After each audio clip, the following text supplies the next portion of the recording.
He was not 3 leagues off when I left him. How many gentlemen have you lost in this action? But few of any sort, none of name.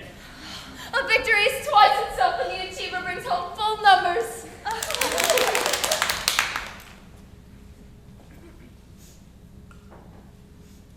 I find here that Don Pedro has bestowed much honor on a young Florentine called Claudio. Much deserved on his part. He has borne himself beyond the promise of his age, doing in the figure of a lamb the feats of a lion. He hath indeed better in expectation, beyond what you can expect of me to show you how.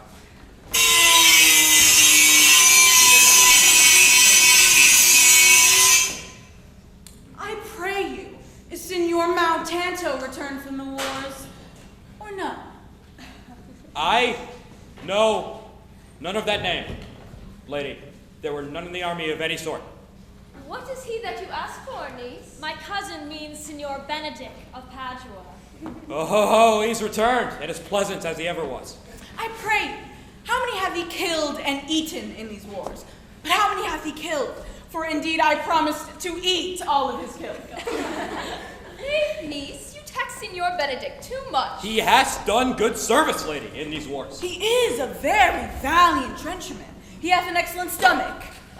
And a good soldier too, lady. And a good soldier to a lady, but what is he to a lord? A lord to a lord, a man to a man, stuffed with all honorable virtues. It is so indeed. He is no less than a stuffed man, but for the stuffing, well, we're all mortal. You must not, sir, mistake my niece. There is a kind of merry war betwixt Signor Benedict and her. They never meet, but there is a skirmish of wit between them. Alas, he gets nothing by that. In our last conflict, 4 of his 5 wits went halting off, and now is the whole man governed with one. Who is his companion? He hath every month a new sworn brother. Is it possible? Very easily possible. He wears his faith within the fashion of his hat. It ever changes with the next blot. I see, lady. The gentleman is not in your books. No. If he were, I would burn my study. But I pray you, who is his companion? Is there no young square that would make a voyage with him to the devil? He is in the company of the right noble Claudio. Oh, God, he will hang upon him like a disease. He is sooner caught than the pestilence, and the taker runs presently mad. God help the noble Claudio, for if he hath caught the Benedict, it will cost him 1,000 pounds ere he be cured. I will hold friends with you, lady. Do, good friend. You will never run mad, niece. Nope, not till hot January. Don Pedro is approach! Forward, mark.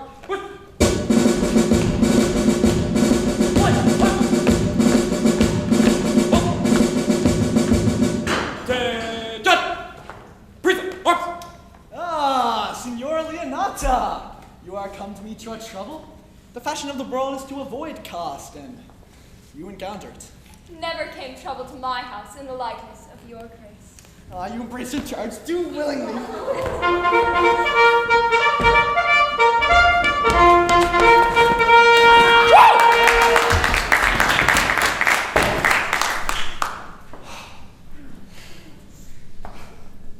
I think this is your daughter.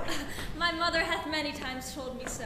Were you in doubt, my lady, that you asked her? Signor Benedict, no! If Signora Leonata be her mother, she would not have her head on her shoulders for all Messina, as like her as she is.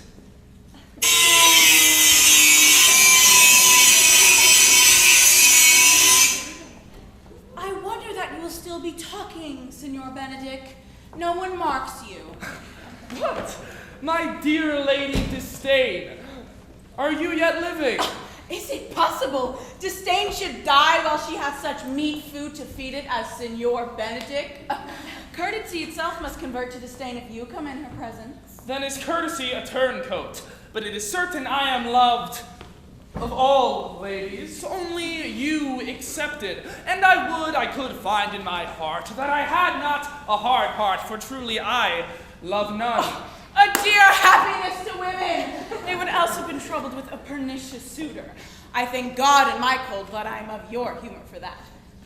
I had rather hear my dog bark at a crow than a man swear he loves me. Oh, God, keep your ladyship still in that mind, so some gentleman or other shall scape a predestinate scratched face. Scratching could not make it worse, and 'twere such a face as yours were. Well, you are a rare parrot teacher. A bird of my tongue is better than a beast of yours. I would my horse had the speed of your tongue. But keep your way in God's name, I have done. You always end with a jade's trick. I know you of old. Signor Claudio and Signor Benedict, my dear friend Leonata hath invited you all! All right. I tell her we shall stay at the least of a month, and she heartily prays some occasion may detain us longer. All right.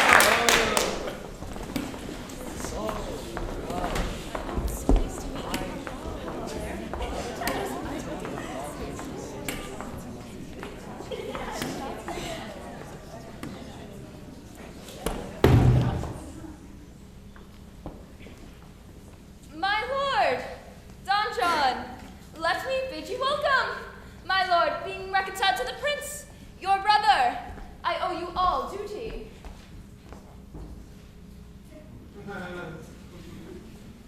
I thank you. I am not of many words, but I thank you. Please it, your grace, lead on. Your hand, Leonata. We will go together.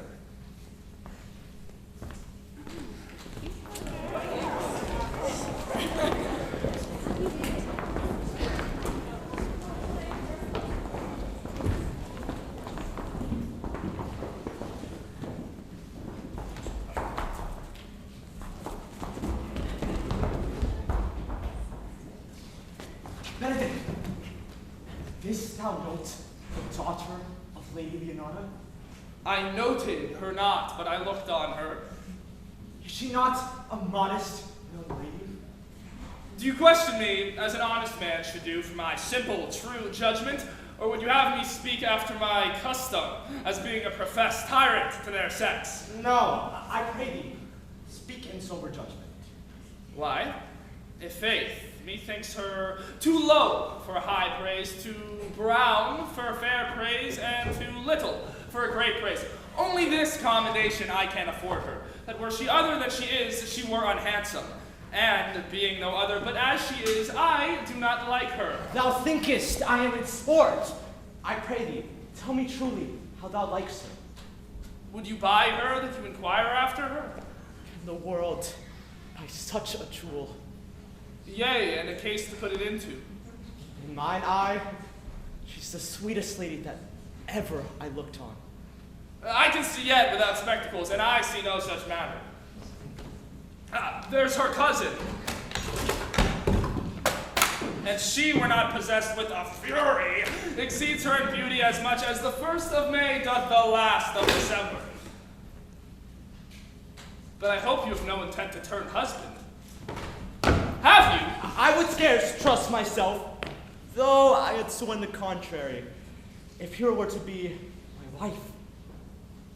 It's come to this. Shall I never see a bachelor of 80 again? Go to, and thou wilt needs thrust thy neck into a yoke, wear the print of it, and sigh away Sundays. What secret hath held you here that you followed not to Leonata's? I would your grace would constrain me to tell. I charge you on your allegiance. He is in love! With who? With Hero, Leonata's short daughter. If this were so, so were it uttered.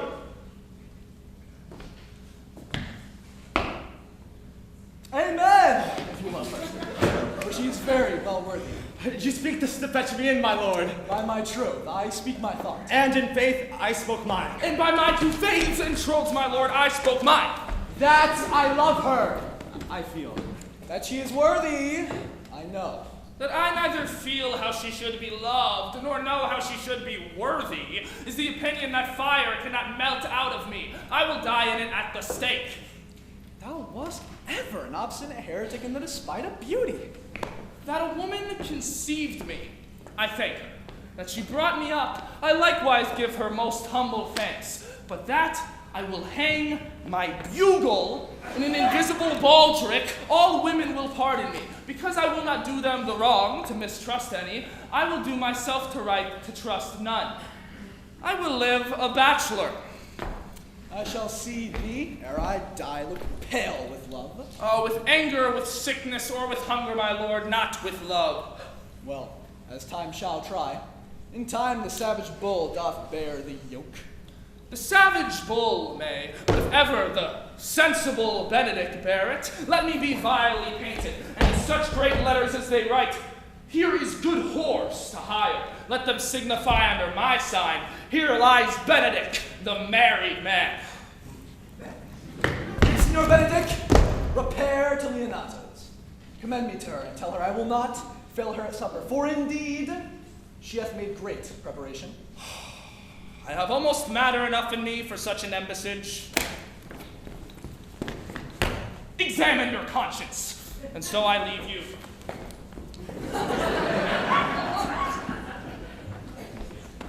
My liege, your highness may now do me good.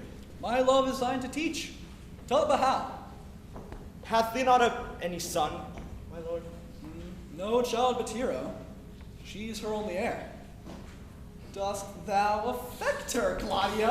Oh, my lord, when you went onward on this ended action, I looked upon her with a soldier's eye. That liked, but had a rougher task in hand than to drive liking in the name of love. But now, I am returned, and thou, Warthot, have left their place vacant. In their room come thronging soft and delicate desires, all prompting me how fair young hero is, saying that I liked her ere I went to wars. Thou wilt be like a lover presently. If thou dost love, fair hero, cherish it, and I will break with her and her mother, and thou shalt have her. Was not to this end that thou beganst to twist so fine a story? How sweet that you do minister to love, to know love's grief by its complexion. But lest my liking might too sudden seem, I would have salved it with a longer treatise. And I will fit thee with the remedy. I know we shall have reveling tonight, for I will assume thy part in some disguise, and tell, fair hero, that I am Claudio. And in her bosom I'll unclasp my heart and take her hearing prisoner with the force and strong encounter of my amorous tale. Then after to her mother will I break, and the conclusion is, she shall be thine.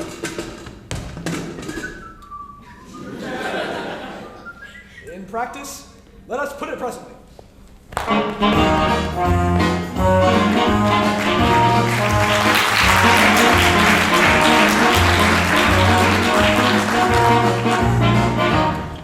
All the boys I've known and I've known some, till I first met you I was lonesome. When you came in sight in my heart grew light, and this old world seemed new to me. But you swear I have to admit you, with expressions that really fit you. So I racked my brain hoping to explain all the things you do to me. And I'm here, Mr. Shane, please let me explain. I'm here, Mr. Shane, he's your friend. I'm here, Mr. Shane, again I'll explain. It means you're the fairest in the land.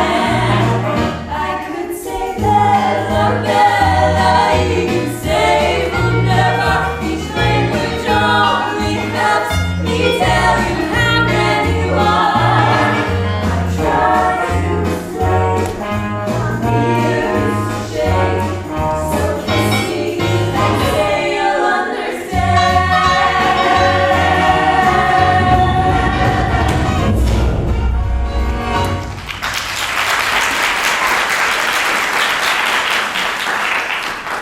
What a good year, my lord. Why are you thus out of measure sad? There is no measuring the occasion that breeds. Therefore the sadness is without limit. You should hear reason. And when I've heard it, what blessing brings it? If not a present remedy, at least a patient sufferance. I cannot hide what I am. I must be sad when I've cause, and laugh at no man's jest. Eat when I have stomach, and wait for no man's leisure. Sleep when I am drowsy, and tend no man's business. Laugh when I am merry, and claw no man in his humor. Yea, but you must not make full show of this, till you may do so without controlment. You have of late stood out against your brother, and he hath taken you newly into his grace, where it is impossible you should take true root, but by the fair weather you make yourself. It is needful to frame the season of your own harvest. I had rather be a canker in a hedge than a rose in his grace. And it better fits my blood to be disdained of all than to fashion a carriage to rob love from it. In this, though, I cannot be said to be a flattering and honest man. It must not be denied, but I'm plain dealing villain. I am trusted with a muzzle and enfranchised with a claw. Therefore, I have decreed not to sing in my cage. If I had my mouth, I would bite. If I had my liberty, I would do my liking. In the meantime, let me be that I am, and seek not to alter me. Is there no use you can make of your discontentment? I make use of it all, for I use it only. Who comes here? What news, Borachio? The prince, your brother, is royally entertained by Leonato, and I can give you intelligence of an intended marriage. Will it serve any model to build mischief upon? What is he for a fool who betroths himself to unquietness? Mary, it's on your brother's right hand. Who? The most exquisite Claudio? Even he? A proper squire, and who? Which way looks he? Mary, on Hero, the heir and daughter of Leonata. A very forward-marched chick. How came you of this? I heard it agreed upon that the prince should woo Hero for himself, having obtained her, give her to Count Claudio. Come. Let us thither. This may prove food to my displeasure. That young startup hath all the glory of my overthrow. If I can cross him anyway, I bless myself everywhere. You are both sure and will assist me? To the death, my lord. Come, let us to the great banquet. Their cheer is the greater that I am subdued. Would the cook were of my mind! Shall we go prove what is to be done? We'll wait upon your lordship. Throughout the world, throngs of people hail the end of the war in Europe. It is 5 years and more since Hitler marched into Poland. Years full of suffering and death and sacrifice. Now the war against Germany is won. This is a solemn but glorious hour. General Eisenhower informs me that the forces of Germany have surrendered to the United Nations. The flags of freedom. Is not Don John here at supper? I saw him not. How tartly that gentleman looks. I never can see him, but I am heartburned an hour after. He is of a very melancholy disposition. He that were an excellent man were made just in the midway between him and Benedict. The one is too like an image and says nothing, and the other ever more tattling. Then, have Signor Benedict's tongue in Don John's mouth, and have Don John's melancholy in Signor Benedict's face. With a good leg and a good foot, cousin, and money enough in his purse, such a man would win any woman in the world if he could get her goodwill. By my troth, niece, thou wilt never get thee a husband if thou be so shrewd of thy tongue. In faith, she is too cursed. Too cursed is more than cursed. I will lessen God's sending that way. For it is said, God sends a cursed cow short horns, but for a cow too cursed, he sends none. Then, by being too cursed, God sends you no horns. Just, if he sends me no husband, for the which blessing I am at him upon my knees every morning and evening, Lord, I could not endure a husband with a beard on his face. I had rather lie in the woolen. You may light on a husband that hath no beard. And what should I do with him? Dress him in my apparel and make him my waiting gentlewoman.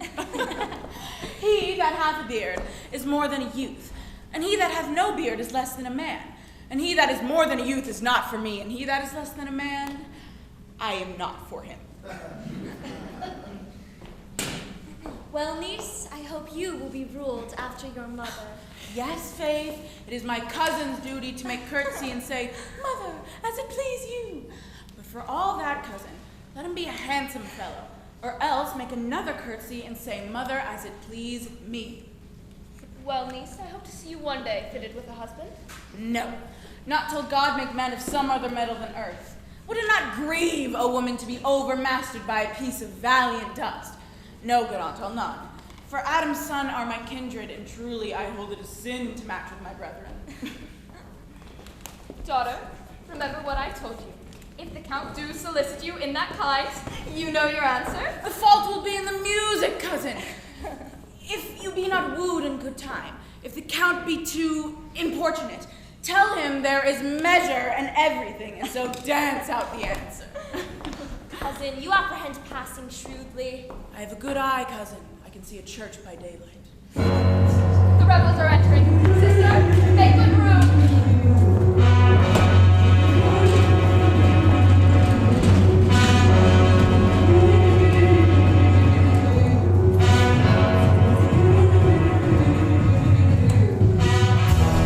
Sing, sing, sing, sing. Everybody's gonna sing. Ooh, wow. Now you're singing with me. Sing, sing, sing, sing. Everybody starts to sing. Ooh, wow. Now you're singing with me. When the music goes around, everybody goes to town. But it's something you should know. Ha ha, baby, ho ho ho. Sing, sing, sing, sing. Everybody starts to sing. Ooh, wow. Now you're singing with me. Swing, swing, swing, swing. Listen to that trumpet swing. Blow, blow, blow, blow. Listen to that trumpet blow. When the music goes around, everybody goes to town. But it's something you should know. Ha ha, baby, ho ho ho. Sing, sing, sing, sing. Everybody starts to sing. Ooh, whoa, everybody go.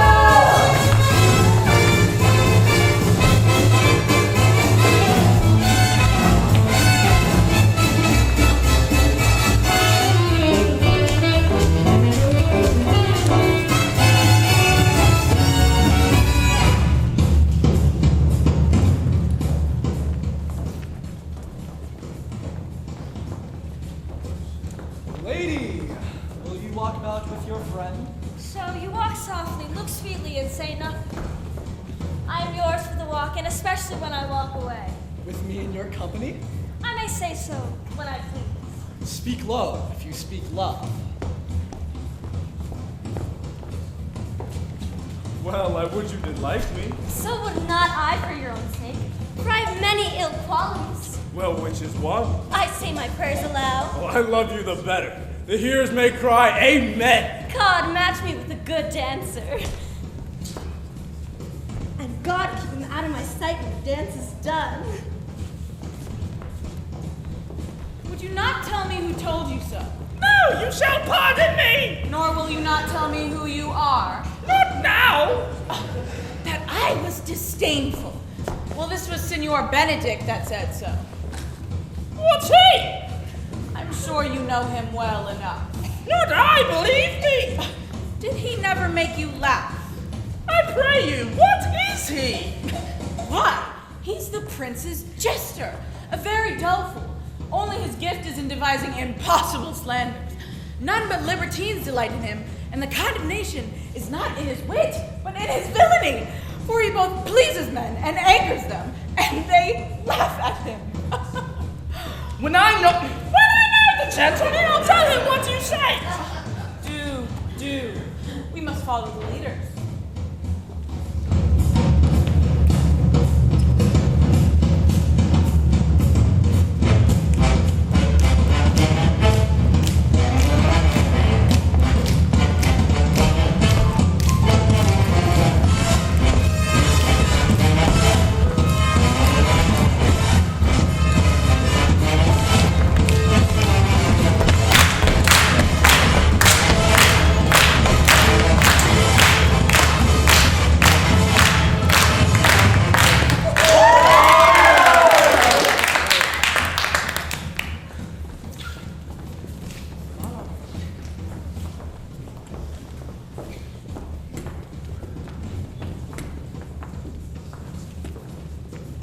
Sure, my brother is amorous on Hero, hath withdrawn her mother to break about it. The ladies follow, and but one visor remains. And this is Claudio. I know him by his bearing.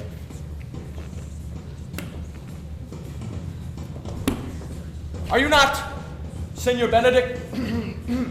You know me well. I am he. Senor, you are very near my brother in his love. He is enamored on Hero. I pray you dissuade him from her. She is no equal for his birth. How know you that he loves her? I heard him swear his affection. So did I, and I hear he'd marry her tonight. Come, let us to the supper.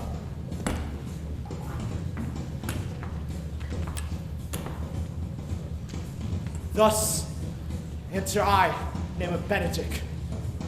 But hear these ill news with the ears of Claudio. 'Tis certain so. The prince woos for himself. Friendship is constant in all other things, save in the office and affairs of love. This is an accident of utterly proof, which I expected not.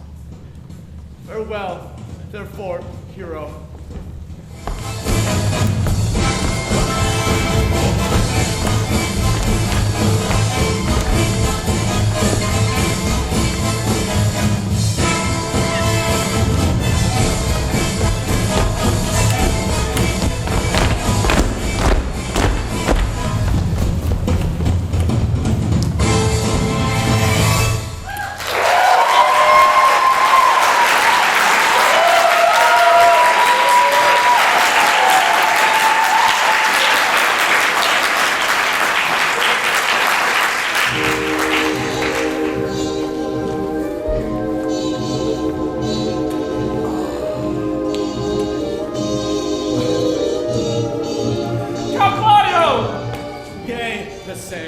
Come, will you go with me? Whither? The prince hath got your hero. I wish him joy of her. Did you think the prince would serve you thus? I pray you, leave me. Now you strike like the blind man. Alas, poor hurt fowl, now will he creep into sedges. But that my lady Beatrice should know me and not know me. The prince's fool. It may be I go under that title because I am merry, yea, so I am apt to do myself wrong as well. I am not so reputed. It is the bitter, though base disposition of Beatrice that puts the world into her person and so gives me out. Well, I'll be revenged as I may. Now, senor, where is the count? Have you seen him? I found him here as melancholy as a lodge in a warren. I told him, and I think I told him true, that your grace had got the goodwill of this young lady. So when Beatrice hath much a quarrel to you, the gentleman that danced with her told her she is much wronged by you. She misused me past the endurance of a block. She told me, not thinking I had been myself, that I was the prince's jester, that I was duller than a great thaw, huddling jest upon jest with such impossible conveyance upon me, that I stood like a man at a mark, with a whole army shooting at me. She speaks poniards, and every word stabs. If her breath were as terrible as her terminations, there were no living near her. She would infect to the North Star. So indeed, all horror, disquiet, and perturbation follows her.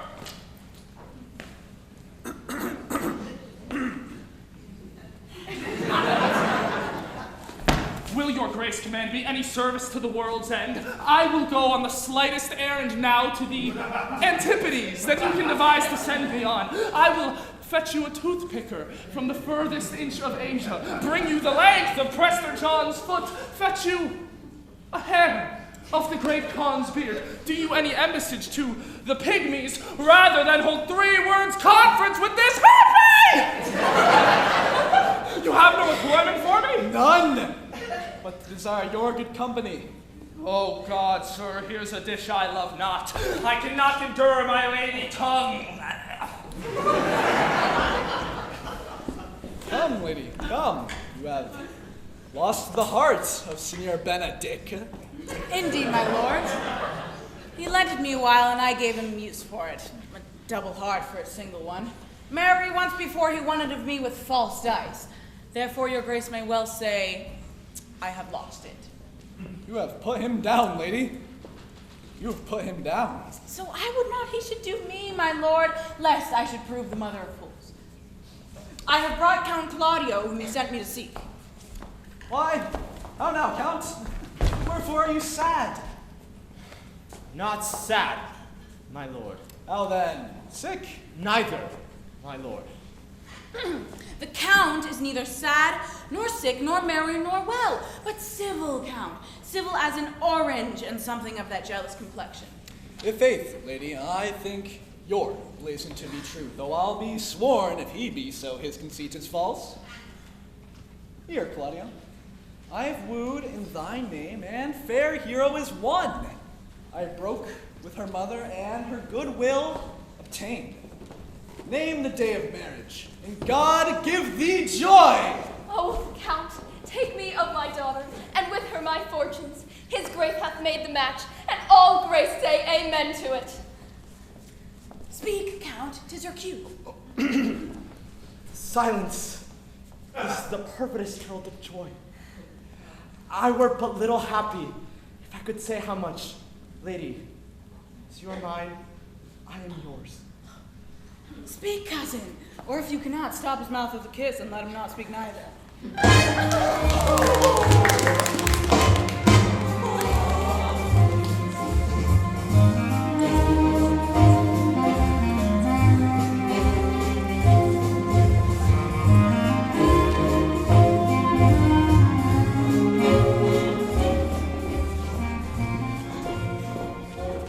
In faith, lady, you have a merry heart. Indeed, my lord, I think it, poor fool, keeps on the windy side of care. Oh, my cousin tells him in his ear that he is in her heart. And so she doth, cousin. Oh, good lord for alliance! Thus goes everyone to the world but I, and I am sunburnt. I may sit in a corner and cry, hey-ho for a husband. But I beseech your grace, pardon me. I was born to speak all mirth and no matter. Out of question, you were born in a merry hour. No, my lord. My mother cried. But then there was a star danced, and under that I was born. Cousins, God give you joy. By my troth, a pleasant-spirited lady. There is little of the melancholy element in her, my lord. She cannot endure to hear tell of a husband. Oh, by no means. She mocks all her wooers out of suit. She were an excellent wife for Benedict. Oh, Lord, my lord, if they were but a week married, they would talk themselves mad. Count Claudio, when mean you to go to church? Tomorrow, my lord. Not till Monday, my dear son. I warned thee, Claudio, the time shall not go dully by us. I will in the interim undertake one of Hercules' labors, which is to bring Signor Benedict and the Lady Beatrice into a mountain of affection, the one with the other.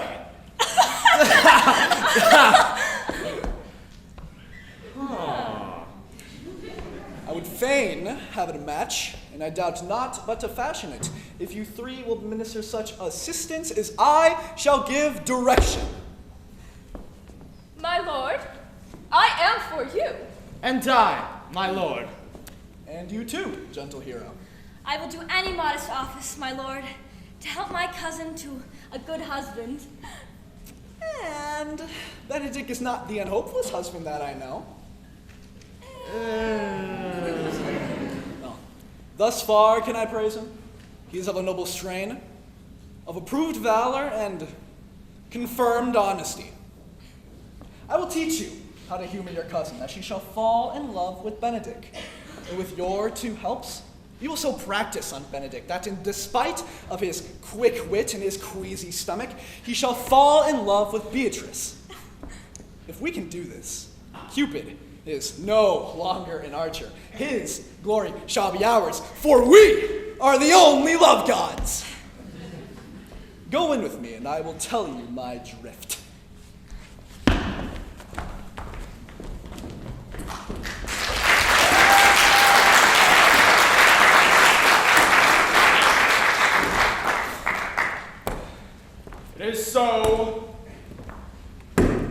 Count Claudio shall marry the daughter of Leonata. Yea, my lords, but I can cross it. Any bar, any cross, any impediment will be medicinable to me. I am sick in displeasure to him, and whatsoever comes athwart his affection ranges evenly with mine. How canst thou cross this marriage? None honestly, my lords, but so convertedly that no dishonesty shall appear in me. Show me briefly how. I think I told your lordship a year since how much I'm in favor of Margaret, the waiting gentlewoman to hero. I remember what life is in that to be the death of this marriage. The poison in you to temper. Go then to the prince your brother.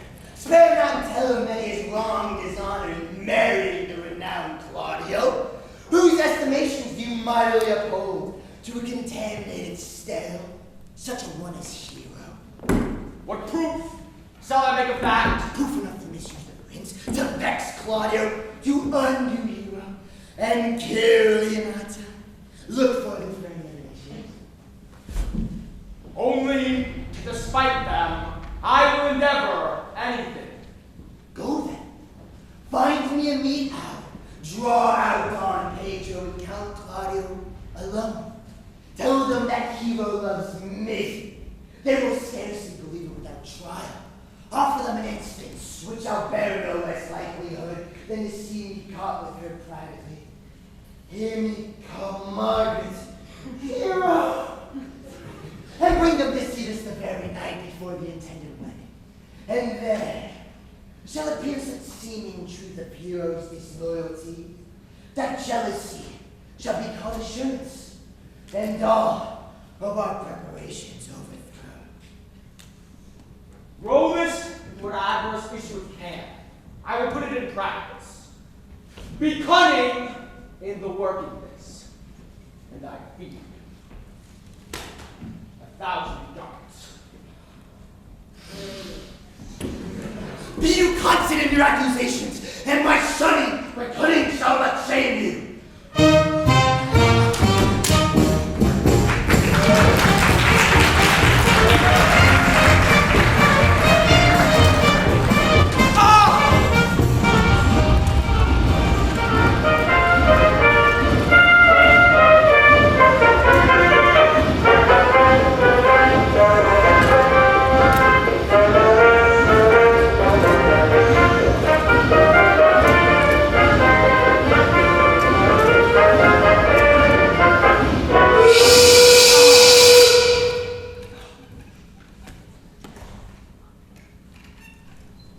Boy! Senor? In my chamber window lies a book. Bring it to me. But I'm already here, sir. I know that, but I would have thee hence and here again.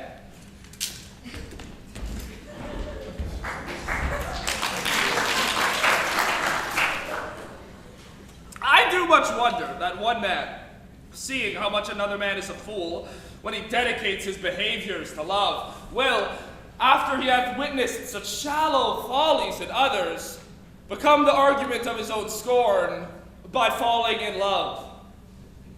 And such a man is Claudio. He was wont to speak plain and to the purpose, like an honest man and a soldier. And now is he turned orthography. His words are a very fantastical banquet, just so many strange dishes. May I be so converted and see with these eyes? I cannot tell. I think not. One woman is fair, yet I am well. Another is wise, yet I am well. Another virtuous, yet I am well. But till all graces be in one woman shall not come in my grace. Rich she shall be, that's certain. Wise, or I'll none. Virtuous, or I'll never cheapen her. Fair or I'll never look on her. Mild or come not near me. Of good discourse, an excellent musician, and her hair shall be of what color it please God. Oh, the prince and Monsieur Love, I will hide me. Come, shall we hear this music? Yea, my good lord. See where Benedict hath hid himself? Oh, very well, my lord. Come, Balthazar, we'll hear that song again. Now to thine air, now is his soul ravished. Is it not strange that sheep's guts should hale souls out of men's bodies? Sigh no more, ladies, sigh no more.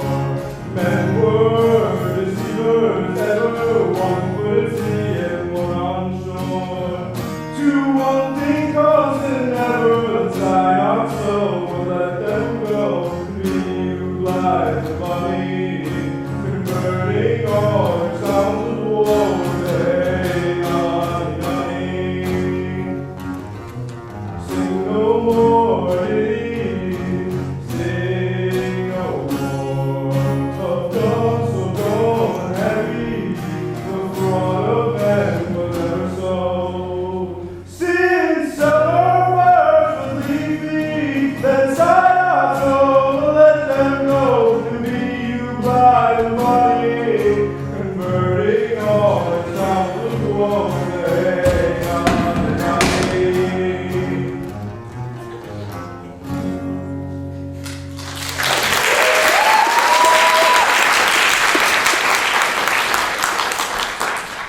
Why, my troth, a good song. And an ill singer, my lord. And he had been a dog that would have howled thus, they would have hanged him. Come hither, Leonata. What was it you told me today? That your niece Beatrice was in love with Signor Benedict?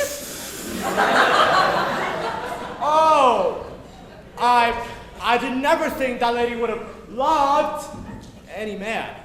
No, nor I neither. But most wonderful that she should so dote on Signor Benedict, whom she hath in all outward behaviors seemed ever to abhor.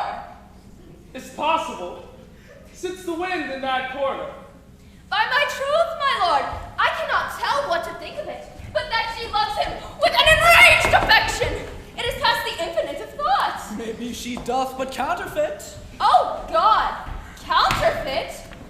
There was never counterfeit of passion kept so near the life of passion as she discovers it. Why?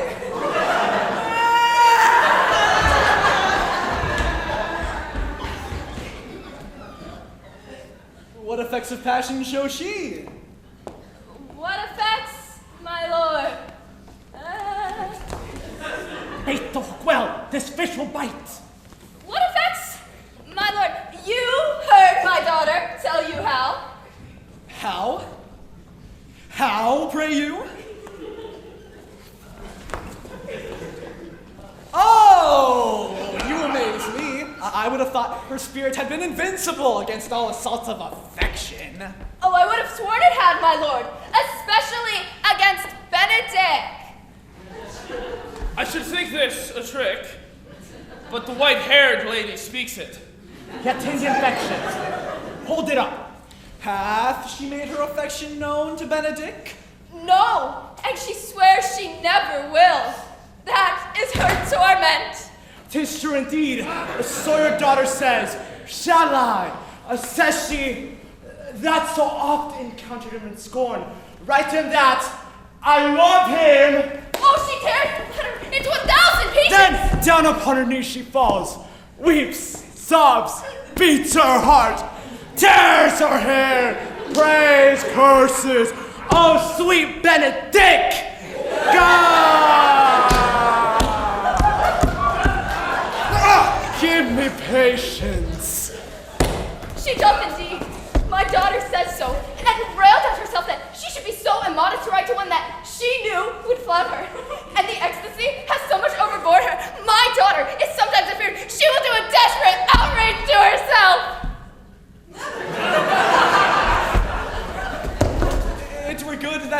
knew of it by some other, if she will not reveal it. To what end? You will but make a sport of it and torment the poor lady worse. She is an excellent sweet lady, and out of all suspicion, she is virtuous. And is exceeding wise. In everything but in loving Benedict. Oh, I am sorry for her, as I have just caused, being her aunt and her guardian. I pray you tell Benedict of it and hear what he will say. Hero thinks, surely she will die. For she says she will die if you love her not. And she says she will die if she makes her love known. And she says she will die if you woo her.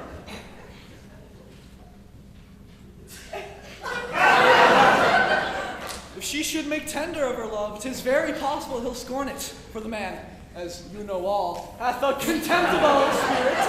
He's a very proper man. He hath indeed a good outward happiness. Before God and in my mind, very wise. He doth indeed show some sparks that are like wit.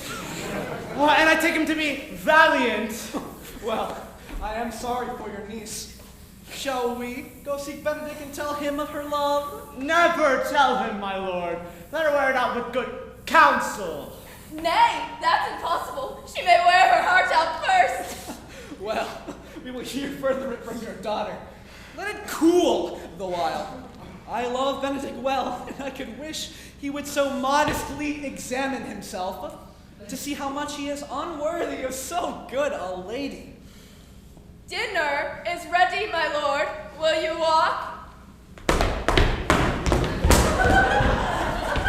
If you do not dote on her upon this, I will never trust my expectation. Let there be the same net spread for Beatrice, and that must your daughter and her gentlewoman carry. Let us send her to call him into dinner.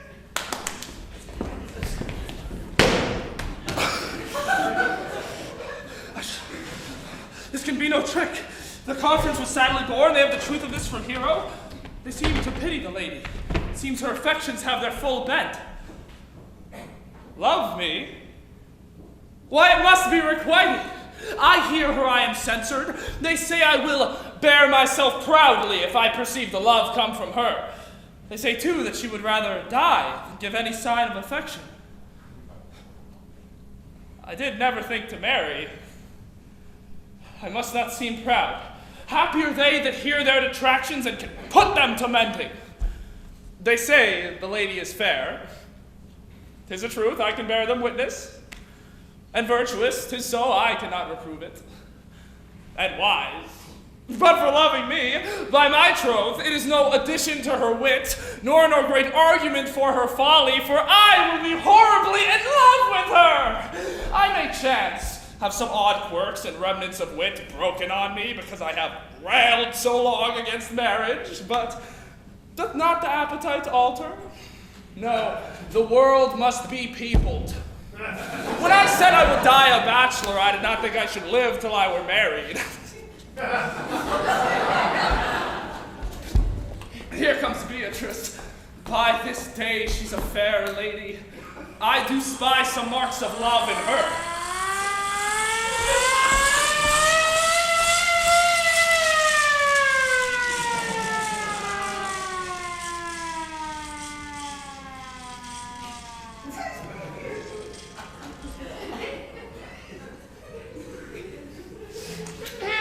Against my will, I am sent to bid you come in to dinner. Fair Beatrice!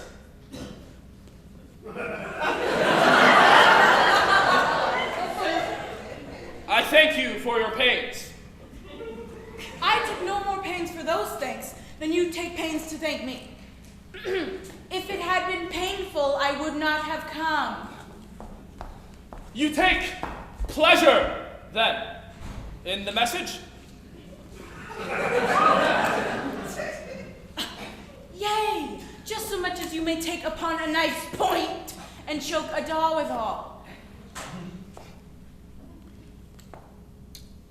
You have no stomach, senor? Fare you well.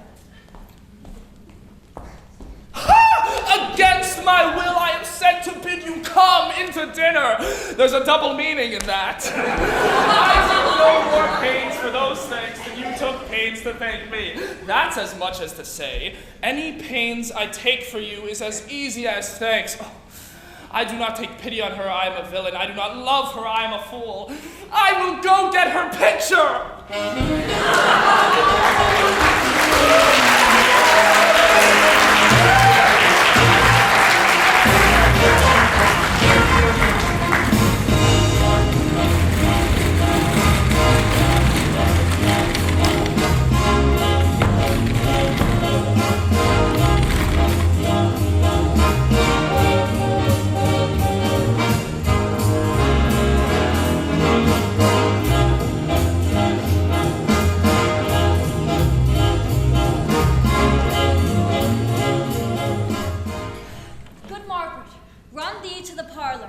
There shalt thou find my cousin Beatrice.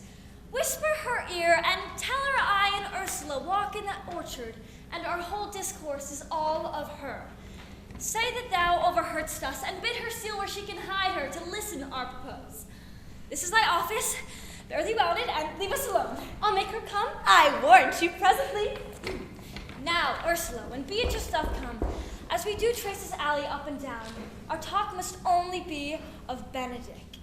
When I do name him, let it be thy part to praise him more than ever man did merit. My talk to thee must be how Benedick is sick in love with Beatrice. Of this matter is little Cupid's crafty arrow made that only wounds by hearsay. Now begin. The pleasantest angling is to see the fish greedily devour the treacherous bait. So angle we for Beatrice, who even now is couched in the woodbine coverture. Fear you not my part of the dialogue?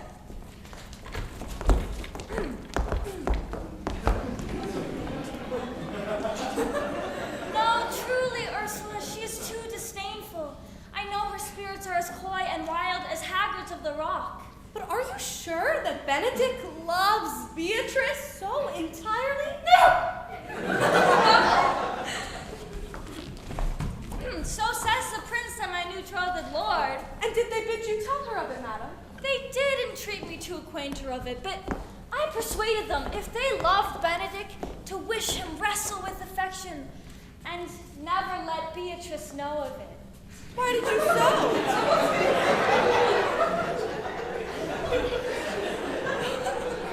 Doth not the gentleman deserve as full a fortunate a bed as ever shall Beatrice couch upon? Oh, God of love, I know he doth deserve as much as may be yielded to God. But nature never framed a woman's heart of prouder stuff than that of Beatrice. Disdain and scorn and pride sparkling in her eyes, misprizing what they look on, and her wit values itself so highly that to her all matter else seems weak. She cannot love. And therefore, certainly we're not good. She knew his love, lest she make sport at it. Why, you speak truth. I never yet saw a man, how wise, how noble, young, how rarely featured. Yet she would spell him backward. If fair-faced, she would swear the gentleman should be her sister. If speaking, why, a vane blown with all winds. If silent, why, a block moved with none. So turned she every man the wrong side out. Sure. Such carping is not commendable. But who dare tell her so? If I should speak, she would mock me into air. Oh, she would laugh me out myself, press me to death with wit.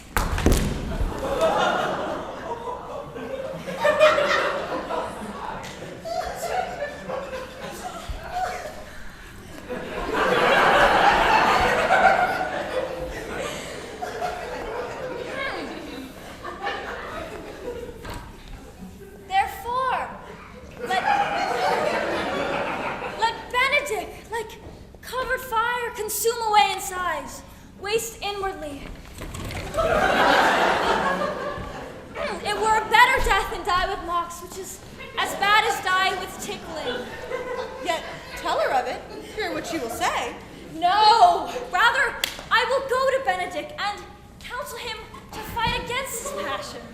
One does not know how much an ill word may empoison liking. Oh, do not do your cousin such a wrong. She cannot be so much without true judgment having so swift and excellent a wit as she is prized to have. She has been so rare. Gentlemen, Signor Benedict. He is the only man of Italy. Always accepted my dear Claudio. Speaking my fancy, Signor Benedict, for shape, for bearing, argument, and valor, goes foremost in report through Italy. Indeed, he hath an excellent good name. His Excellence did earn it, ere he had it. When are you married, madam? Why, every day tomorrow. Come, go in. I'll show thee some attires and have thy counsel which is best to furnish me tomorrow.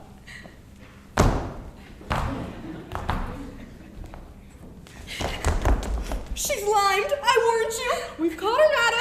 If it proves so, then loving goes by haps. Some Cupid kills with arrows, some with traps.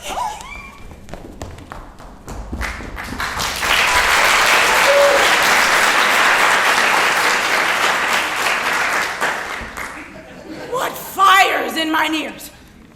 Can this be true? Stand I condemned for pride and scorn so much? Contempt, farewell, and maiden pride adieu. No glory lives behind the back of such. Oh, and Benedict, love on, I will requite thee, taming my wild heart to thy loving hand. If thou dost love, my kindness shall incite thee. Oh, to bind our loves up into a holy band. For others say thou dost deserve, and I believe it better than reportingly.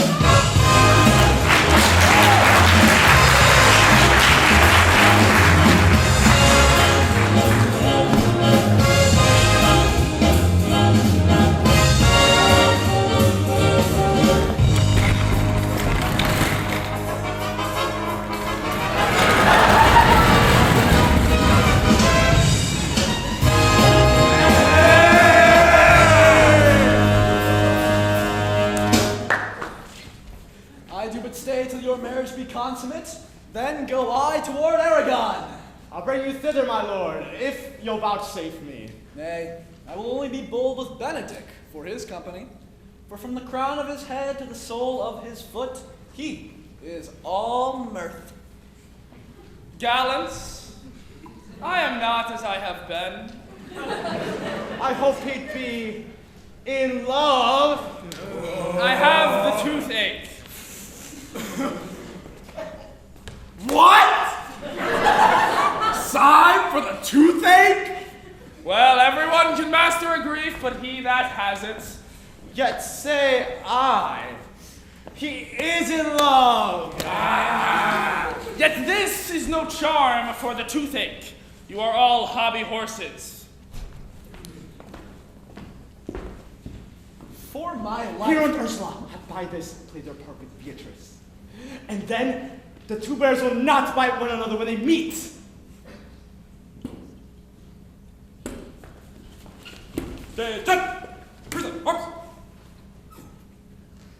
My lord and brother, God save you. You're dead, brother.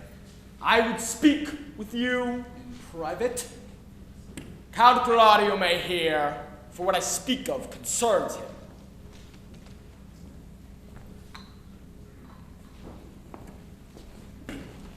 Means your lordship to be married tomorrow. You know he does. I know not that. When he knows what I know, if there be any impediment, I pray you discover it. I came hither to tell you, the lady is disloyal. Who? Hero? Even she. Leonata's hero, your hero. Every man disloyal! The word is too good to pay down to weakness. I could say she were worse. Think a worse title, and I will fit it to her. Go but with me tonight, and you shall see her chamber window entered, even the night before her wedding day. If you love her then, tomorrow wed her. But it would better fit your honor to change your mind. May this be so? I will not think it. If you dare not trust what you see, confess not that you know. If you go with me tonight, I will show you enough. And when you have seen more and heard more, proceed accordingly. if I see anything tonight, if I should not marry her in the congregation where I should wed, there I will shame her. And as I wooed for thee to obtain her, I will join with you to disgrace her. I will disparage her no further till you are my witnesses. Bear it coldly, but till midnight, in the issue show itself. O day, untowardly turned! O mischief, strangely thwarted! O plague, right well prevented!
Yea, or else it were pity, but they should suffer salvation, body and soul. Nay! That were a punishment too good for them. They should have any allegiance to them at all, being chosen for the prince's watch. Well, give them their charge, neighbor Dogberry. First, who think you the most desertless man to be constable of the watch? Hugh O'Cake, sir, or George Seacole, for we can write and read. Come hither, neighbor Seacole. for God hath given you a good name. Therefore, bear you the lantern. You are thought to be the most senseless and fit man to be constable of the watch. This is your charge. You're to bid any man stand in the prince's name. Yes. How if he will not stand? Why then take no note of him, but let him go, and presently call the rest of the watch together and thank God for your rid of a knave. If he will not stand when he is bidden, he is none of the prince's subjects. True, and you are to meddle with none but the prince's subjects. You are also to make no noise! For the watch to babble and to talk is most tolerable and not to be endured. We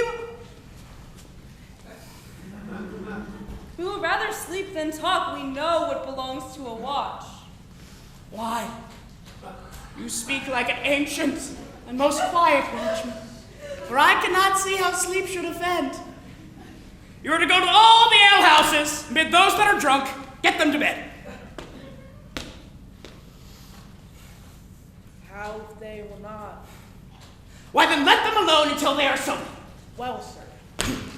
If you encounter a thief, you may, by virtue of your office, deem him to be no true man. I think for such men, the less you make or meddle with them, the more is for your honesty. If we know him to be a thief, shall we not lay hands on him? Truly, by your office you may, but I think they that touch pitch will be defiled. The most peaceable way for you, if you do take a thief, is to let him show himself what he is and steal out of your company. You have been always called a merciful man, partner. This is the end of the charge. The watch ought to offend no man. It's a grave offense to stay a man against his will. By your lady, I think it be so. Well, masters, good night. If there be any matter of weight, call up me. Keep your fellows' counsels and your own. Good night. Well, masters, we hear our charge. Let us sit here till 2, then all to bed.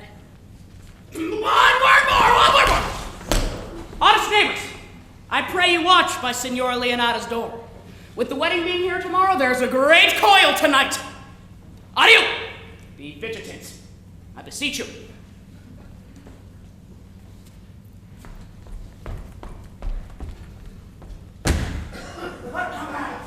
Peace, stir no. Comrade, I say. Here, man, I'm at my elbow. Mash, and my elbow itched. I thought they were a scaffold. I will owe thee an answer for that. Now, forward with thy tale. Come thee close, and I will, like a true drunkard, utter all to thee. Some treason, masters, yet stay close. Therefore know I have earned of Don John 1,000 ducats. And is it possible that any villainy be so dear? Thou shouldest rather ask if any villainy could possibly be so rich. For when rich villains have need of poor ones make what price they will. Did Dawson hear somebody? No. Know that I have tonight wooed Margaret, the waiting gentlewoman to Heba. I tell this tale vile. I should first tell thee how my master, Don John and Claudia, planted and placed and possessed by my master, saw afar this amiable encounter. And thought they Margaret was hero? Two of them did, the prince and Claudia, but the devil, my master, knew she was Margaret, partially by his oath which first possessed them, partially by the dark night which did deceive them, but chiefly by my villainy, which did confirm any slander that Don John had made of that. When Claudia enraged and swore he would meet her, as appointed, next morning at the temple, and there, in front of the whole congregation, Shamed her of what he saw all night, and send her home again without a husband. We charge her the prince's name. Stand! One woman, come here. Get over here. Get up. Call up the right master constable. We have here recovered the most dangerous piece of lechery known to the Commonwealth. Masters? Master! Never speak! We charge you!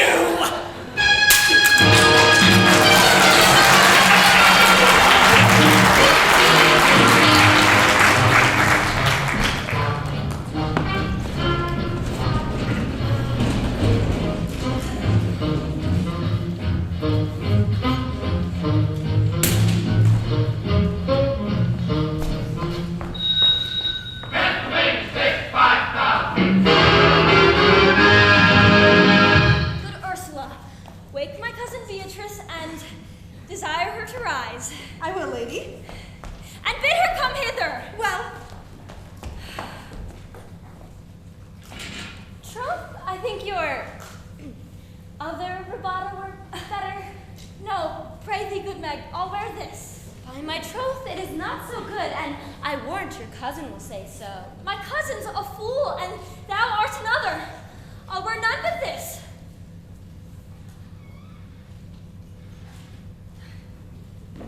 I like the new tire with an excellency, and your gown is most rare fashion in faith. I saw the Duchess of Milan's gown that they praise so. Oh, that exceeds, they say. Oh, by my troth, it is but a nightgown in respect of yours. Cloth of gold and cuts, laced with silver, set with pearls, down sleeves, side sleeves, and skirts, round underborne with a bluish tinsel. But for a fine, quaint, graceful, and excellent fashion, yours is worth 10 on it. God give me joy to wear it, for my heart is exceeding heavy.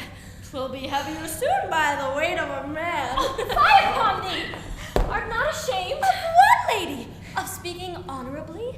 Is not marriage honorable in a beggar? Is not your lord honorable without marriage? If bad thinking do not rest true speaking, I'll offend nobody. Is there any harm in the heavier for a husband?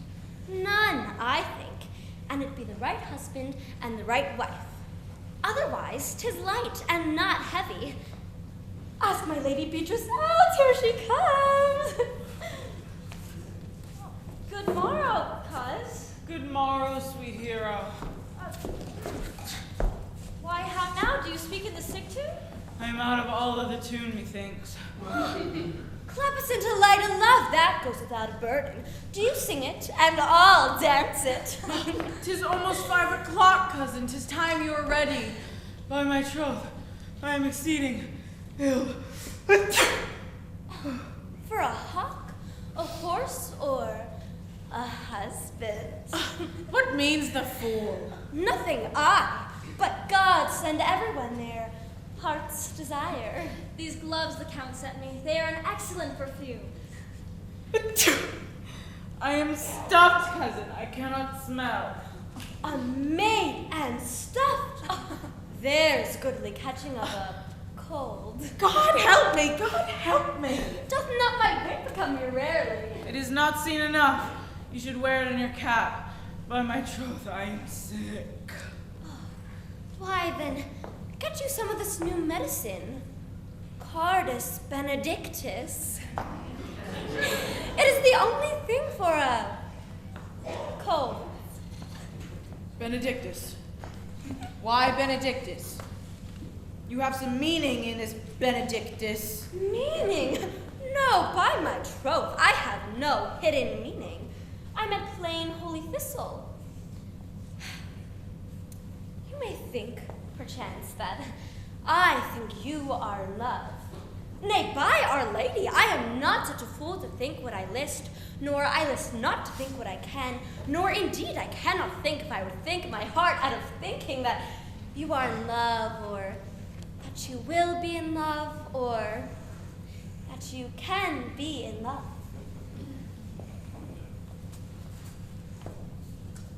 Yet Benedict was such another, and now has he become a man?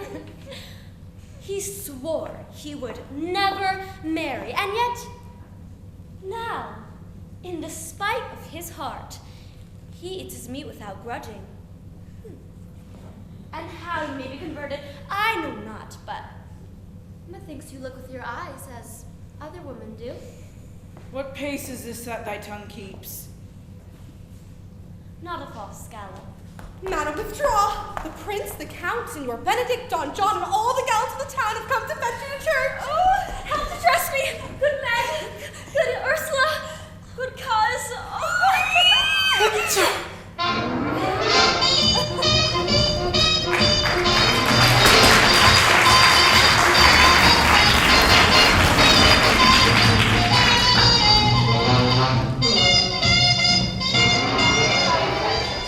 Be brief.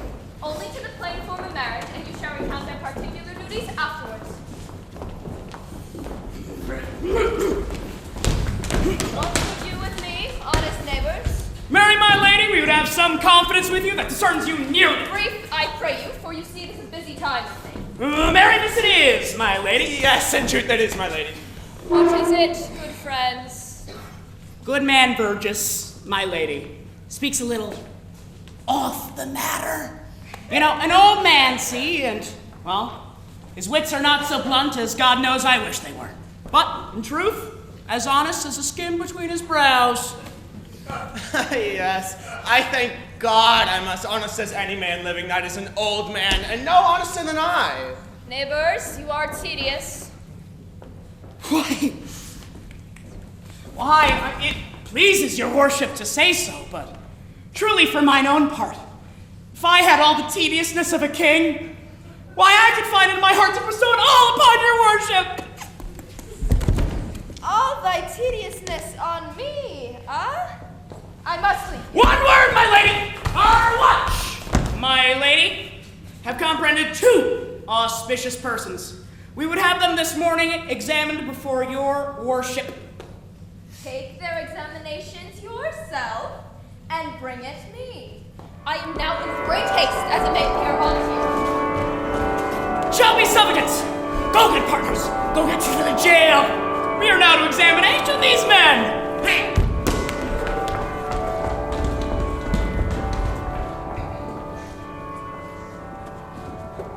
My lady, they stay for you to give your daughter to her husband. I'll wait upon them. I am ready. Hold me close and hold me fast. This magic spell you cast. This is la via rosa. When you kiss me, heaven sighs, and though I close my eyes, I see la via rosa.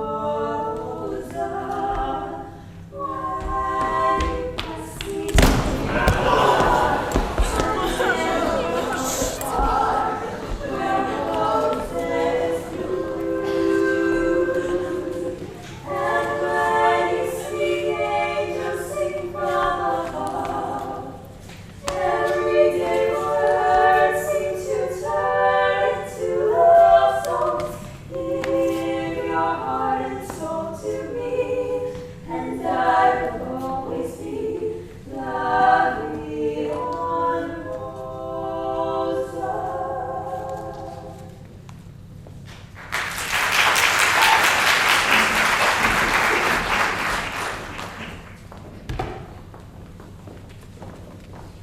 Count, you come hither to marry this lady.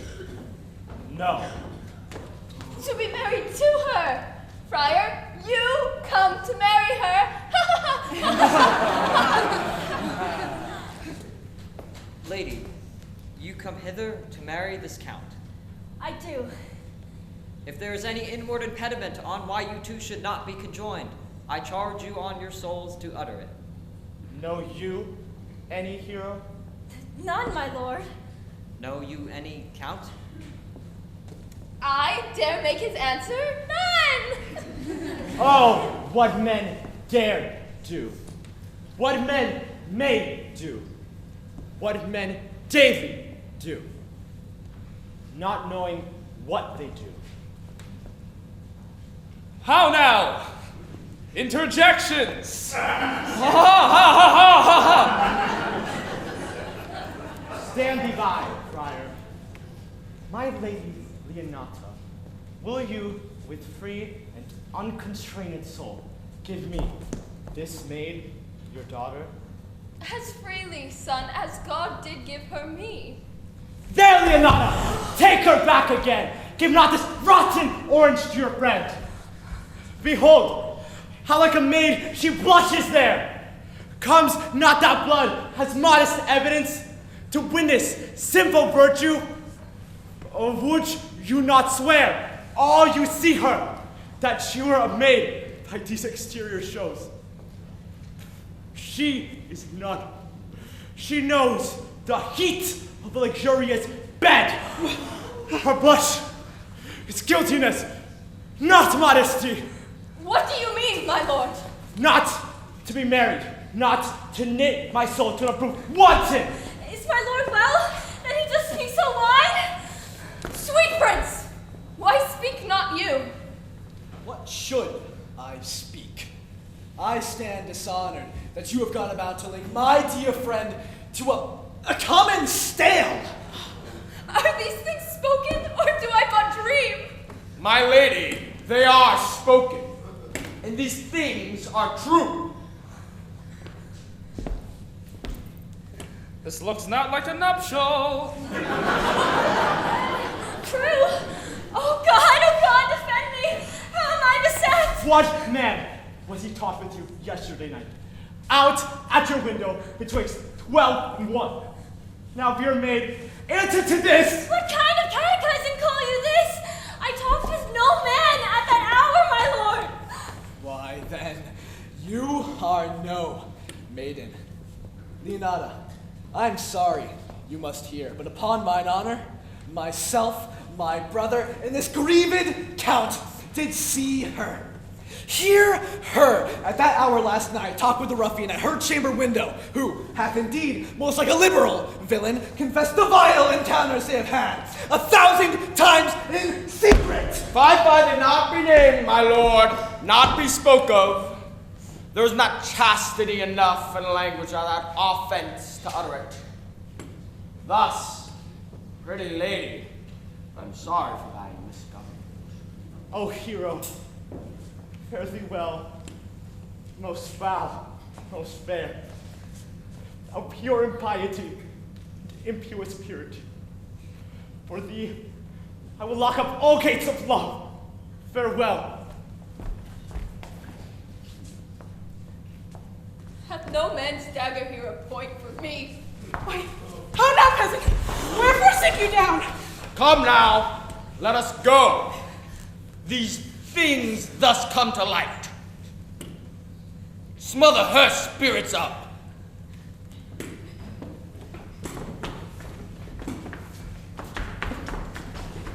How doth the lady? Dead, I think. Cousin, hero. Why, hero, cousin, Signor Benedict, friar. How now, cousin hero? Have comfort, lady. Dost thou look up? Yea, wherefore should she not? Wherefore? Why doth not every earthly thing cry shame upon her? Could she here deny this story that is printed in her blood? Do not live, hero. Grieved I had but one. Tried I for that at frugal nature's frame. Oh, what too much by thee, why had I won? Why'st ever was thou lovely in my eyes? Why had I not, with charitable hand, took up a beggar's issue at my gate, who smirched thus and mired with infamy? I might have said no fault of this is mine. This shame derives itself from unknown loins. But mine! And mine I loved, and mine I praised, and mine I was proud on, and mine so much that I myself was to myself not mine, valuing of her fallen into a pit of ink that the wide sea hath dropped too few to wash her clean again. Salt too little, which may season give to her fountain of flesh. Madam, be patient. For my part, I am so attired in wonder, I know not what to say. Oh, on my soul, my cousin is belied. Lady, were you her bedfellow last night? No, truly not. Although until last night I have this 12-month been her bedfellow. Would the two princes lie, and Claudio lie? Lady, what man is he you are accused of? They know that do accuse me. I know none. If I know more of any man alive than that which maiden modesty doth warrant, let all my sins lack mercy. O my mother, prove you that any man with me conversed at hours of me, or that I maintain the change of words with any creature. Oh, refuse me, torture me to death! There is some strange misprision in the princes. Two of them have the very bent of honor, but if their wisdoms be misled in this, the practice of it lives in John, the bastard. I know not, but if they wrong her honor, the proudest of them shall well hear of it. Let my counsel sway you in this case. Your daughter here, the princess left for dead. Let her a while be secretly kept in. Publish that she is dead indeed, and maintain a mourning ostentation. What shall become of this? What will this do? Mary, this well-carried shall in her behalf change slander to remorse, that is some good. She is dying, as so it must be maintained upon the instant she was accused, should be pitied, lamented, and excused from every hearer. So it will fare with Claudio when he hears she died upon his words, he shall mourn. If love had ever interest, and wish he had not so accused her. Signora Leonardo, let the friar advise you.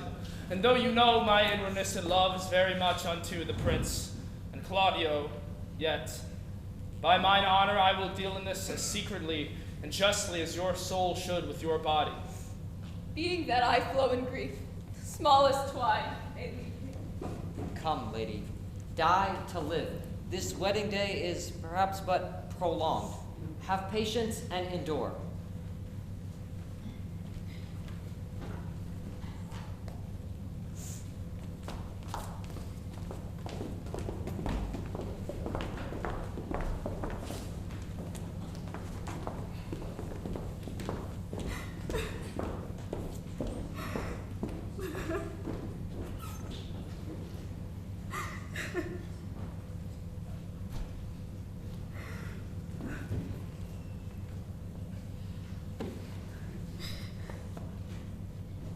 Lady Beatrice,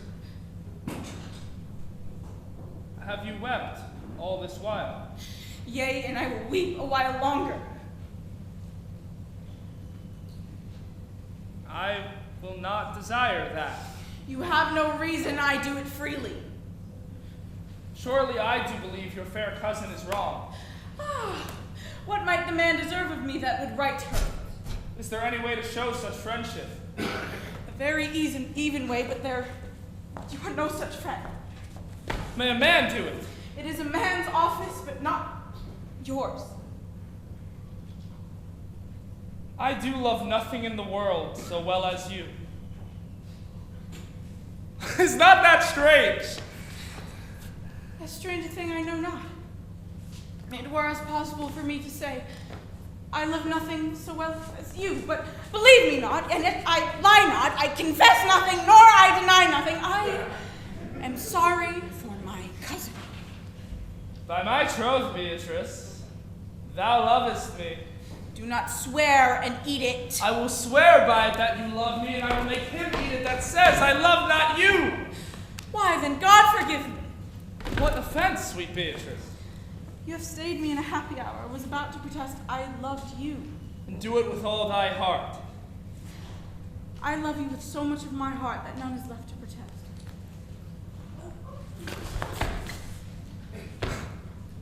Come, bid me do anything for thee.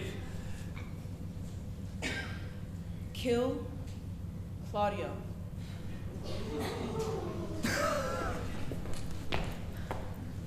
Not for the wide world. You kill me to deny it. Farewell. Carrie, sweet Beatrice! No, I am gone, though I am here. There is no love in you. Nay, I pray you, let me go! Beatrice! In faith, I will go. We'll be friends first. You dare easier be friends with me than fight with mine enemy. Is Claudio thine enemy? Is he not approved in the height of a villain that hath slandered, scorned, dishonored my kinswoman? Oh, that I were a man. What? Bear her in hand until they come to take hands, and then with public accusation, uncovered slander, unmitigated rancor. Oh, that I were a man. I would eat his heart in the marketplace. Hear me, Beatrice. Talk with a man at a window, a proper sage. Nay, but Sweet Beatrice. hero, she is wronged, she is slandered, she is undone. Beatrice. Oh, that I were a man for his sake. He is now as valiant as Hercules, that only tells a lie and swears it. I cannot be a man with wishing. Therefore I will die a woman with grieving. Hear me, Beatrice. By this hand I love thee. Use it for my love some other way than swearing by it. Think you in your soul the Count Claudio hath wronged Hero? Yea, as much as I have a thought or a soul. Enough. I am engaged. I will challenge him. I will kiss your hand, and so I leave you. By this hand Claudio shall render me a fair account. As you hear of me, so think of me. Go, comfort your cousin. I must say she is dead. And so, farewell.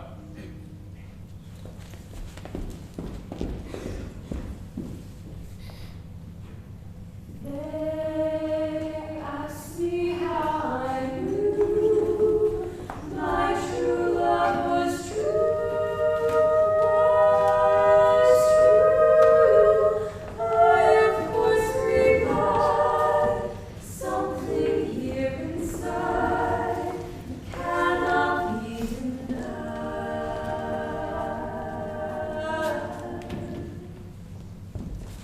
They said someday you'll find all who love are blind. When your heart's on fire, you must realize smoke gets in your eyes, in your eyes.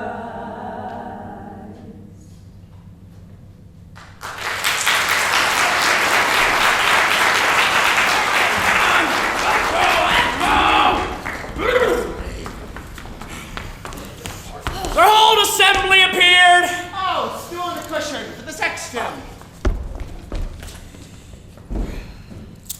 Which be the malefactors, Mary, then am I, and my partner.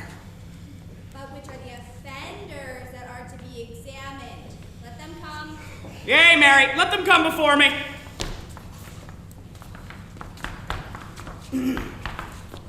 What is your name, friend? What is your name, friend? What is your name, friend? Barachion! Break down. Barachiel! And yours? Sarah. Ow! I am a gentlewoman, sir, and my name is Conrad. Write down, Mistress, Gentlewoman Conrad. Masters, do you serve God? Yea, sir, we hope.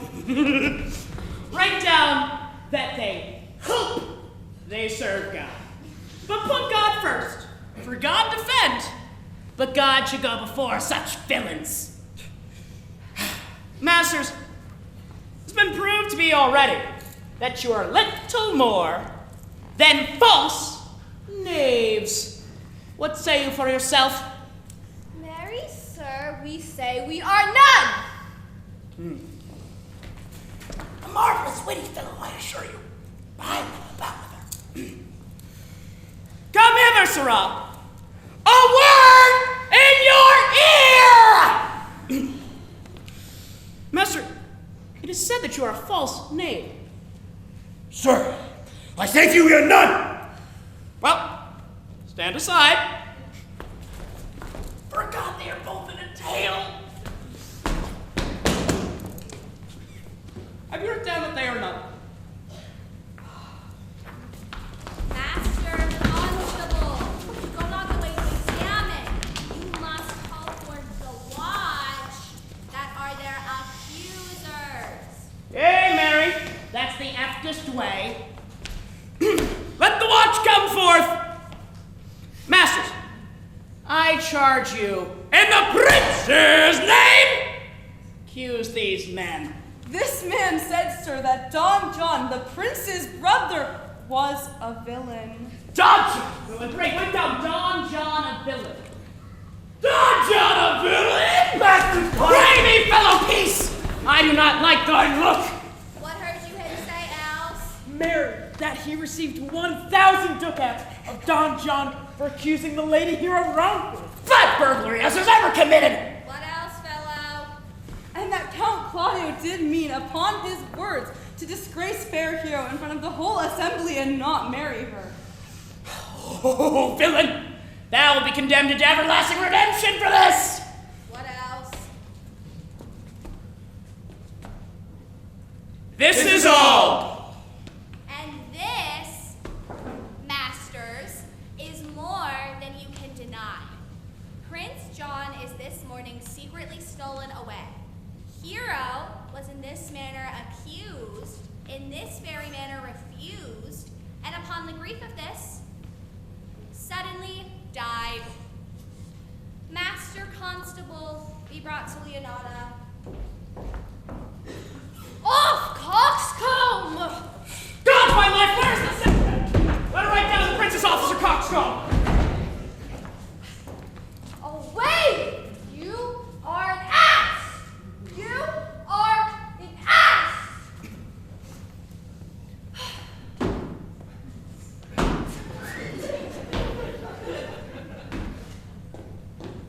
Dost thou not suspect my place?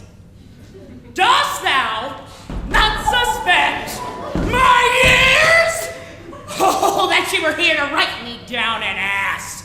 But forget not that I am an ass, though she not be here to be right down. Right, forget not that I am an ass. Oh, bring her away. Well, better to be written down an ass. There can be no peace in the world until the military power of Japan is destroyed. It is very complete, as was the power of the European dictators. To do that, we are now engaged in the process of deploying millions of our armed forces against Japan in a mass movement of troops and supplies and weapons over 14,000 miles. A military and naval feat unequaled in all history. Substantial portions of Japan's key industrial centers have been leveled to the ground in a series of record incendiary raids. What has already happened to Tokyo will happen to every Japanese city whose industries feed the Japanese war machine. If the Japanese insist on continuing this, If you go on thus, you will kill yourself, and 'tis not wisdom thus to second grief against yourself. I pray thee, cease thy counsel, which falls into mine ears as profitless. As water in a sieve, give me not counsel. I pray thee, peace. I will be flesh and blood, for there was never yet philosopher who could endure the toothache patiently. Yet bend not all harm upon yourself. Make those that do offend you suffer too. There, thou speakest reason. Nay, I will do so. My soul doth tell me here is belied, and that shall Claudio know, and so shall the prince, and all of them that thus dishonor her. Good den, good den. Good day to both of you. Hear you, my lords. We have some haste, Leonata. Some haste, my lords. Fare you well, my lords. Are you so hasty now? Nay, do not quarrel with us, good madam. If she could right herself with quarreling, some of us would lie low. Who wrongs her? Marry thou dost wrong me, thou dissembler, thou! Nay, never lay thy hand upon thy weapon. I fear thee not. Mary, beshrew my hand if I should give your age such a cause of fear. Tush, man. Never fleer nor jest in me. I speak not like a dotard nor a fool. I say thou hast belied mine innocent child. Thy slander hath gone through her heart. She lies buried with her ancestors. Oh, in a tomb where never scandal slept. Framed by thy villainy. My villainy? Thine, Claudio, thine, I say. You say not right, madam. My lord, I prove it on his body if you dare. Away! I will not have to do with you. Canst thou so doff me? Thou hast killed my child. Content yourself. God knows I loved my niece, and she is dead, slandered to death by boys. Boys, apes, braggarts, jacks, milksops! Antonia! Hold you content. What, man? I know them, yea, and what they weigh, even to the utmost scruple, scrambling, outfacing, fashion-monging boys that lie and cog and flout, deprave and slander, and shoot off half a dozen dangerous words, how they might hurt their enemies if they durst. And this is all. We will not wake your patience. My heart is sorry for your daughter's death, but upon mine honor, she was charged with nothing but what was true and very full of proof. My lord, my lord. I will not hear you. No. Come, sister, away. I will be heard.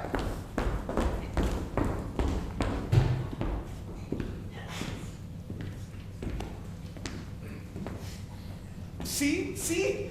Here comes the man we went to seek. Now, Signor, what news? Good day, my lord. Welcome, Signor. You are almost come to parts almost afraid. In a false quarrel, there is no true valor. I came to seek you both. We've been up and down to seek thee, Lord. We are high-proof melancholy, and would fain have it been away. Wilt thou use thy wit? It is in my scabbard.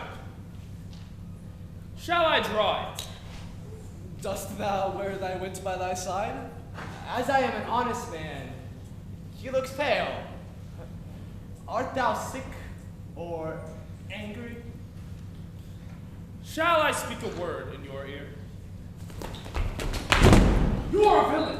I jest not. I will make good how you dare, with what you dare, and when you dare. Do me right, or I will protest your cowardice. You have killed a sweet and innocent lady, and her death shall fall heavy on you. Let me hear from you. You know my mind. Fare you well, boy. My lord, for your many courtesies, I thank you. I must discontinue your company. Your brother John the Bastard is fled from Messina. You have among you killed a sweet and innocent lady. For my lord Blackbeard there, him and I shall meet. Until then, peace be with him.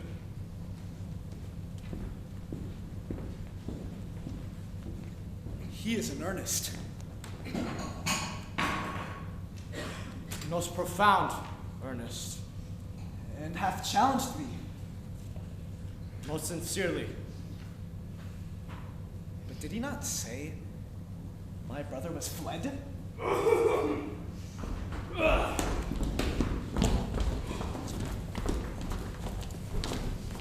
Come, sir! You must be looked to. How now? Two of my brother's men bound? Officers, what offense have these two done? Marry, sir, they've committed false report. Moreover, they have spoken untruths.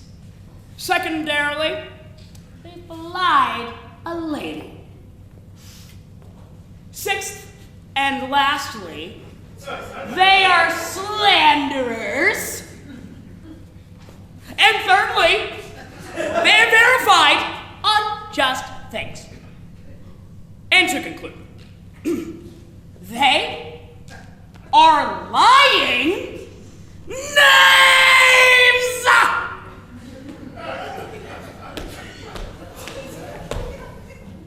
First, I ask thee what they have done. Thirdly, I ask thee what's their offense. Sixth and lastly, why they are charged, and to conclude, what you lay to their charge. Sweet prince, I have deceived even your very eyes. What your wisdom could not discover, these shallow fools have brought to light. Who in the night overheard me confess to this woman that Don John incensed me to slander the Lady Hero? Who saw me court Margaret in Nero's garments? The hero is dead upon martyr my master's false accusation. And briefly, I desire nothing but the reward of a villain. Runs not this speech like iron through your blood? I have drunken poison while he uttered it. But did my brother set thee onto this? Yet, and he paid me richly for the practice of it. He is composed, inframed of treachery, inflamed he is upon this villainy. Sweet hero, now thy image doth appear, the rare semblance I loved at first. Come! Bring away the plaintiffs. By this time, our sexton hath reformed Signor Leonardo of the matter. Oh, and, masters, do not forget to specify, when time and place allows, that I am an ass. Which is the villain? Let me see his eyes. I vow to say that with thine breath hath killed mine innocent child. Yea, even I alone. No, not so, villain. Thou beliest thyself. Here stand a pair of honorable men. Third has fled without a hand in it. I thank you, princes, for my daughter's death. Record it with your high and worthy deeds. I do not know how to pray your patience, yet I must speak. Choose your revenge yourself. Impose to me what penance your punishment can lay upon my sin. Yet sin I not, but in mistaking. By my soul, nor I. I cannot bid you bid my daughter live. That were impossible. But I pray you both, possess the people in Messina here. How innocent she died, do so tonight. And since you cannot be my son-in-law, be yet my nephew. My sister hath a daughter, almost the exact copy of my child that's dead. She alone is heir to both of us.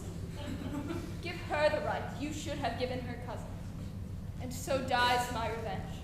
O noble lady, I do embrace your offer, and dispose for henceforth of poor Claudio. Tomorrow, then, I will expect your coming. Moreover, my lady, though it not be under white and black, this plaintiff here, the offender, did call me ass. I beseech you, let it be remembered in her punishment. I thank thee for thy care and honest faith.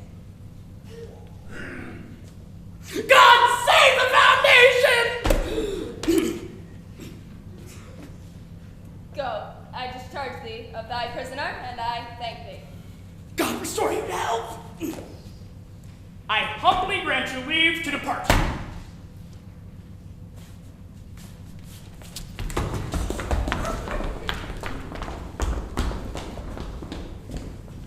Until tomorrow morning, lords. Farewell. You will not fail. Tonight, I'll mourn with Hero. A brother took a monkey for a ride in the air. The monkey thought that everything was on his square. Now listen, Jack. Straighten up and fly right. Straighten up and fly right. Straighten up and fly right. Cool down, Papa, don't you know you're top. Fly right. Sweet Mistress Margaret, deserve well at my hands by helping me to the speech of Beatrice. Will you then write me a sonnet in praise of my beauty? In so high a style, Margaret, no man living shall come over it, for in most comely truth thou deservest it. To have no man come over me? Why shall I always keep below stairs? Thy wit is as quick as the greyhound's mouth. It catches. And yours as blunt as the fencer's foils, which hit, but hurt not. A most manly wit, Margaret, it will not hurt a woman. And so, I pray thee, call Beatrice. I give thee the bucklers. Give us the swords, we have bucklers of our own. Well, I will call Beatrice to you, who I think hath legs. And therefore will come.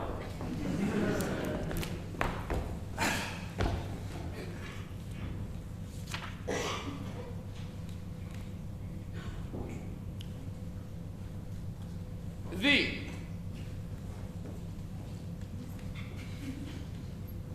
God of love, that sits above and knows me, and knows me. How pitiful I deserve. Why? There was never one so truly turned over and over as my poor self in love. Mary, I cannot show it in rhyme. I have tried. I can find out no rhyme for lady, but baby. An innocent rhyme. For scorn. Hoard. A hard rhyme. For school. Fool. A babbling rhyme. Very ominous endings. No, I was not born under a rhyming planet. Sweet Beatrice, wouldst thou come when I called thee?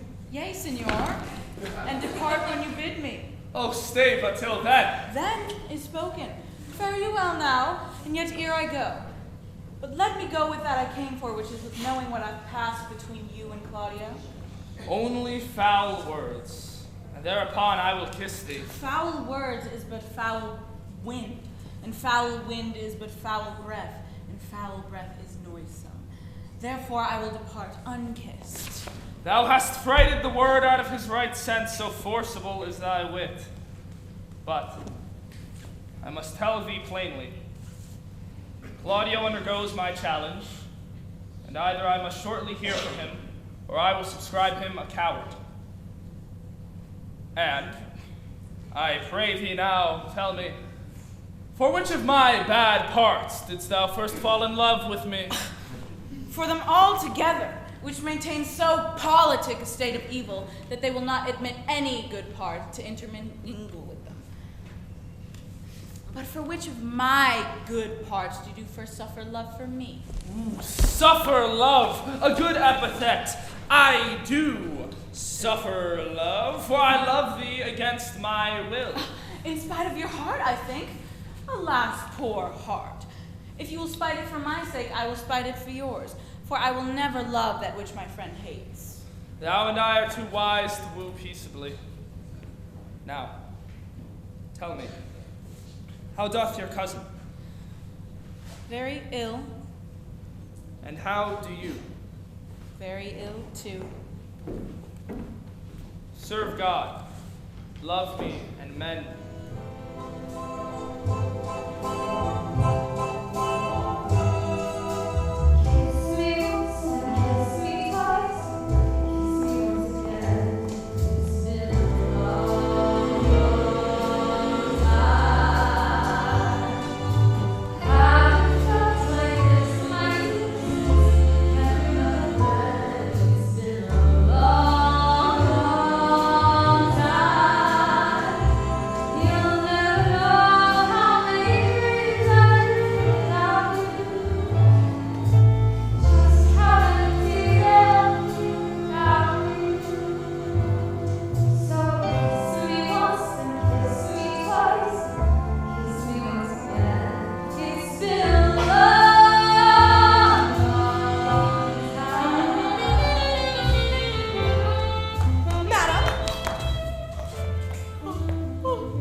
you must come to your Aunt Leonata. It is proved that Lady Hero hath been falsely accused, the Prince and Claudio mightily abused, and Don John is the author of all who is fled and gone. Will you come presently? Will you go hear this news, Signor?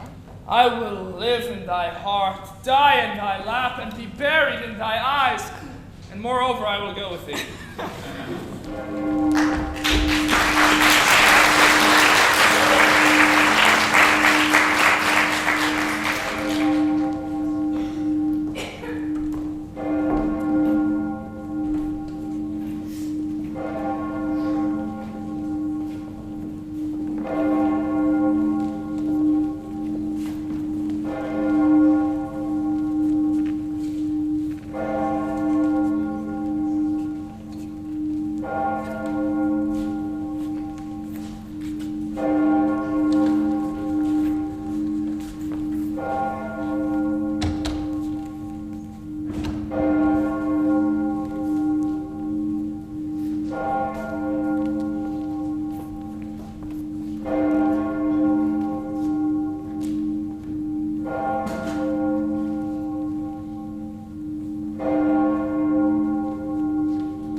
To death. My soldier's tongues. Is the hero which hero lies.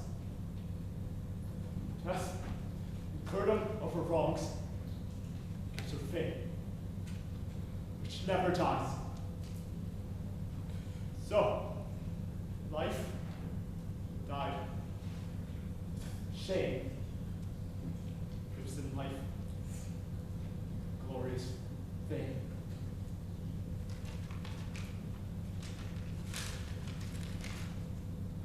Now, music, sound, sing your song hymn.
Good morrow to this fair assembly. Good morrow, Prince. Good morrow, Claudio. We here attend upon you. Are you yet determined to marry with my sister's daughter? I am. Call her forth, sister. Here's the friar, ready. Friar, I must entreat your pains, I think. To do what, Signor? To bind me, or undo me, one of them. Lady Leonata, truth it is, your niece regards me with an eye of favor. The eye my daughter lent her, 'tis most true. And I do with an eye of love most requite her. The sight whereof I think you had from me, from Claudio, and from the prince. But what is your will? Your answer, lady, is enigmatical. But for my will is your good will. May stand with ours this day to be conjoined in the state of honorable marriage, in which, friar, I shall desire your help. My heart is with your likeness. And my help.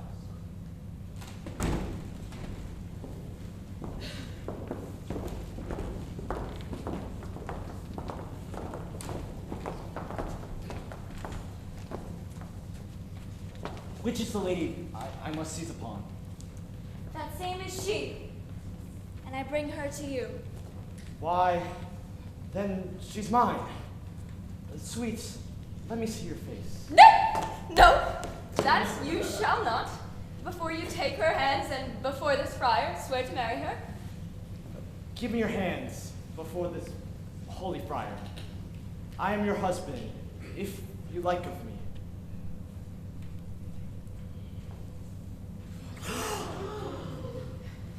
And when I lived, I was your other wife. And when you loved, you were my other husband. One hero died defiled, but I do live. And surely as I live, I am a maid. The former hero! Hero that is dead! She died, my lord, but whilst her slender lived. All this amazement I can qualify. Meantime, let wonder seem familiar. Oh,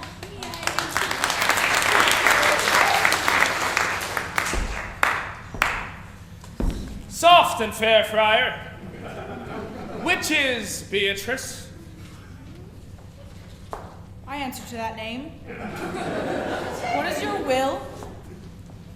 Do not you love me? Why, no. No more than reason. Why?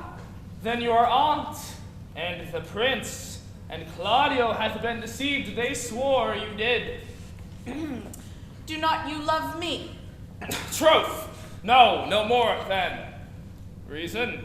Why then, my cousin Margaret and Ursula are much deceived, for they swear you did. They swore you were almost sick for me. They swear that you were well nigh dead for me. 'Tis no such matter. Then you do not love me? No, truly, but in friendly recompense. Come, cousin. I am sure you love the gentleman. And I'll be sworn upon that he loves her, for there's a paper written in his hand. A halting sonnet of his own pure pen. And here's another, written in my cousin's hand, stolen from her pocket, containing her affection unto Benedict.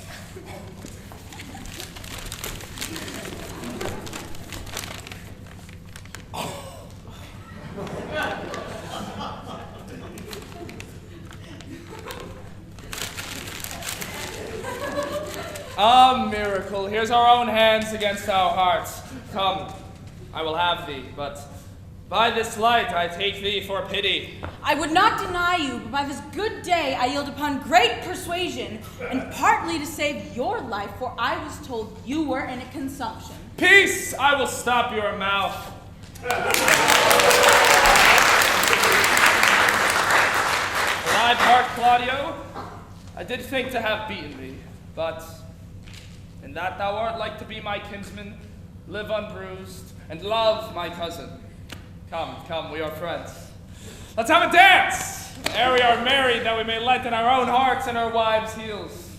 We'll have dancing afterwards. First of my word, therefore play music. Prince, thou art sad. Get thee a wife, get thee a wife. Look! Your brother John has been taken in flight, brought with our men back to Messina. Think not on him till tomorrow. I'll devise thee brave punishments for him. Strike up, pipers!